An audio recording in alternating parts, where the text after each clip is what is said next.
তাহলে আপনিও প্রথম প্রথম মহিলার স্বামীর কাছে গিয়ে দেখেন, স্ত্রী দুনিয়া থেকে যাওয়ার পর থেকে লোকটা আরো ভালো হয়ে গেছেন, নামাজি হয়ে গেছেন, চরিত্রটা ভালো হয়ে গেছে। যাওয়ার সঙ্গে সঙ্গে সালাম দিলেন। সালাম দেওয়ার পরে তার ঘটনাটা তিনি উল্লেখ করলেন। উল্লেখ করার পরে তখন তিনি বললেন, আপনার সুনসিব, আমি আপনার স্ত্রীকে স্বপ্নে দেখেছি, সে জান্নাতের মধ্যে আছে, একটা পাখি তারে বাতাস করতেছে। আমি জিজ্ঞাসা করলাম পাখিটাকে, তখন তিনি বললেন, আমার স্বামীর দুটা হাতের দুটা ডানা আল্লাহ তাআলা পাখি বানায়া কবরে আমারে বাতাস দিতেছে। সুবহানাল্লাহ। স্বামী বললেন, আল্লাহ আমি তো বাতাসের কথা বলি নাই, আমি তো বলেছি কবরে তুমি ভালো রাখো, বাতাস কেন আসলো? তখন তার মনে পড়ে গেছে, ক্লান্ত শরীরে পরিশ্রম করে বাড়িতে আসলাম, বিদ্যুৎহীন বাড়ি, প্রচণ্ড গরম, আমার স্ত্রী ঠান্ডা পানি দিয়ে আমারে বাতাস করতে না হারে, আমার তো মনে নাই তার এই গুণটাও আছিল, তার আমার তো মনে নাই, এজন্য আমারে বাতাস করে আর ঠান্ডা কইরা আমার ভিতর থেকে মনের অজান্তে কোন সময় দোয়া নিয়ে গেছে। কারণ দোয়া তো কয়া বললে আকাশে উঠে না, মনের অজান্তে উঠা যায়। সুবহানাল্লাহ বলেন। সুবহানাল্লাহ।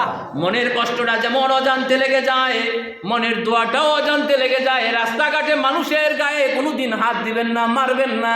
চুরিও যদি করে, ডাকাতিও যদি করে, তার হাকিকত বুঝবেন, আসল ঘটনাটা বুঝবেন, এরপরে বসে সিদ্ধান্ত নিয়ে তারপরে ফয়সালা করবেন। একটা হাত যদি তার গায়ে ভুলে যদি আপনার উঠে, আল্লাহ তাআলা যদি নারাজ হয়ে যায়, তাহলে আপনার কোনো উপায় নাই। আবার আপনি দোয়াও মনের অজান্তে উঠে যাবে। আপনি একজনের লাঠি পড়ে গেছে, হঠাৎ করে মনের খেয়ালে উঠাইয়া দিয়া আপনি চলে গেলেন, মনে নাই। অথবা তার এই মনের অজান্তে দ্রুত গতিতে চলে যাওয়ার সময় 10টা টাকা দিয়া চলে গেছেন, আপনার মনে নাই। কিন্তু আপনার মনে না থাকতে পারে, আল্লাহ তাআলা এই আমল করার কারণে আপনার ভাগ্য খুলে গেছে। এই আমলকে এত বড় করে আল্লাহ পছন্দ করেছেন, কারণ ওই বেচারার একটা মনের দোয়া লেগে গেছে আপনার জন্য। আল্লাহ তাআলা কবরের মধ্যে কেউ মনে না রাখলেও আপনাকে আল্লাহ তাআলা তার দোয়ার বিনিময়ে বাঁচায়া দিবে। সুবহানাল্লাহ। ওই মহিলাটা, স্বামীটা আরো খুশি হয়ে গেলেন, আরো দোয়া করলেন। দোয়া করে তার জন্য আল্লাহর কাছে সিজদায় পড়ে গেলেন। উনি এখান থেকে বিদায় নিয়ে দ্বিতীয় স্বামীর কাছে চলে গেলেন। হযরত ওয়াহাব বিন মুনাব্বে লেখেন, তখন দ্বিতীয় স্বামীর কাছে যাওয়ার পরে তখন বললেন, আপনার স্ত্রী এত তারিখে এত দিনে মারা গেছে, এরকম চেহারার আপনার স্ত্রী? বলে, হ্যাঁ। আপনি চিনেন কিভাবে? বলে, দেখেন আমার ছেলেটা অসুস্থ ছিল, আমার ছেলে অসুস্থ থাকার পরে আমি মান্যত করেছিলাম, আল্লাহ তুমি আমার ছেলেটাকে ভালো করো, আমি 7 দিন কবর যাপন করব, কবরে থাকবো। আমার ছেলে ভালো হয়ে যাওয়ার পরে আমার ছেলে আমার জন্য কবর বানিয়েছিল, আমি সেই কবরে বসে বসে তার ইবাদত করেছিলাম। আমি কবরে বসে বসে ইবাদত করার পরে এক সময় আমার ঘুম চলে আসে, আমি দেখি আমার স্বপ্নে আমার সামনে বিশাল এক বাগান, বাগানের মাঝখানে হাউস, ওই হাউসের এপারে একজন মহিলা দেখলাম, ওপারে আরেকজন মহিলা দেখলাম। এই ঘটনাটা পুরাটা তিনি বর্ণনা করলেন। বর্ণনা করে বললেন, আপনি মেহেরবানি করে আপনার স্ত্রীকে আপনি মাফ করে দেন, কারণ এমন একটা পাখি তার মাথায় আঘাত করে। তখন তিনি বললেন, মাথায় আঘাত করবে কারণ কি?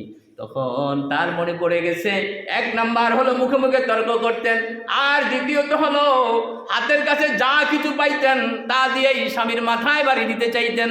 এমন অভ্যাস আছে না নাই মহিলাদের? আছে না নাই? কথায় কথায় বলে যে তোর একটা বাড়ি দিয়ে তোর মাথায় ওঠে না, কারণ বলে না, এগুলো আল্লাহ তাআলা বরদাস্ত করবেন না। এরপরে আহারে, এই জন্যই তো তার মাথার উপরে পাখি আঘাত করে। চুল বাঁধতে বলতাম, চুল বাঁধত না, চুল সুগন্ধি লাগাইয়া মানুষের সামনে বেড়াইতেন, অর্থাৎ মুখ আর মাথা, এই মস্তিষ্কটা মহিলাটার ঠিক ছিল না। এই জন্য আল্লাহ তাআলার গজব ওই পাখি তার উপরে নাজিল হয়ে গেছে।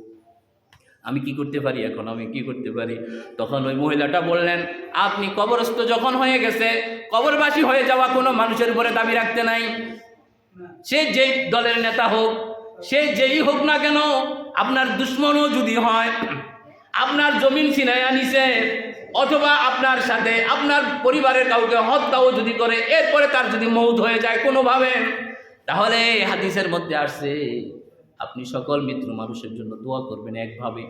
আপনি যদি কারোর জন্য দোয়াটা রেখে দেন যে ওর জন্য আমি দোয়া করব না, ওর কবরের পাশ দিয়া যাইলেও আমি সালাম দেব না, তখন আল্লাহ তাআলা আপনার জন্য স্পেশাল কোনো নিয়ামত রাখবে না, আলাদা করে রাখবেন।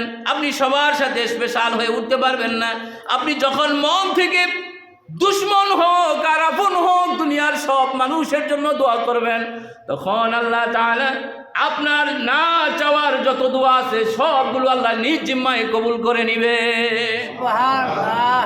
এই জন্য দোয়াও করতে হবে সবার জন্য, দুশ্মন হোক, যেই দলের নেতাই হোক, যেই হোক, দোয়া করতে হবে। আমাদের কত খারাপ অভ্যাস জানেন? আমাদের তো প্রতিবেশী দুশ্মন, এর জন্য আমরা দোয়া করি না, কারোর জন্য দোয়া করি না।